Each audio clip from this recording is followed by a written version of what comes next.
We've had a fantastic relationship over the last 5 years, and our friendship will remain. I'm a bit gutted, obviously, but I'm ultimately, everything good has to come to an end. And when I got the job, people said, "Oh, that won't last long," and I lasted 5 years. So I've had some amazing days. So I suppose I've just got to look at the memories we've had and all the success and move on.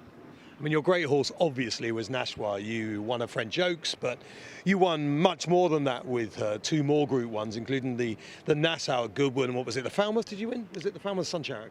Yeah, the Falmouth, yeah. Falmouth, yeah. You won the Falmouth as well. And I remember in one of those, certainly after the French Oaks, I remember you saying that, if someone had said to you 2 years before you'd be winning a French Oaks for John Gosden, you'd have almost said, "Don't be silly." I mean, it was the stuff of dreams. Yeah, no, I mean, the year I joined Imad, I had a real good lineup of horses, and that obviously propelled my career and the stud in itself. And obviously we had a few 3 good years, and maybe the last year and a half we haven't really had the horses and haven't had the success that an owner breeder like that deserves, really.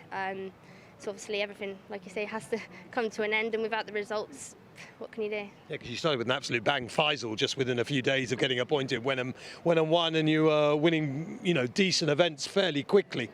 Yeah, no, my first ride was a winner for Imad on Faisal, and then Tiaz went and won next time out. And extra elusive? Yeah, extra elusive. A few.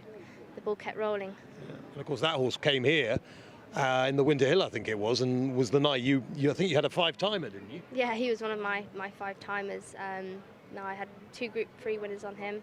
That's all in the past now. I suppose I've got to ask you though, what I guess people listening want to hear in a conversation is, did you feel things were becoming a little bit iffy because the horses weren't winning enough races at the moment? Obviously, we've had 5 winners this year from 20 runners, so the strike rate was okay, but we hadn't had that good big horse. Unfortunately, I think we have, they have one, and a few winners in the waiting, which is the most frustrating thing. But yeah, obviously with a small boutique operation like that, it's not Godolphin. I'm not William Buick. I can't have one bad day and ride 3 winners the next. If you have one bad day, you have to wait 2 weeks to ride another one, and things can dwell. So, I presume that's what's probably happened. And Hollie, one thing about you is I've never heard you moan, ever. Never, ever said anything about how difficult it is. But you're a multiple Group 1 winning jockey now.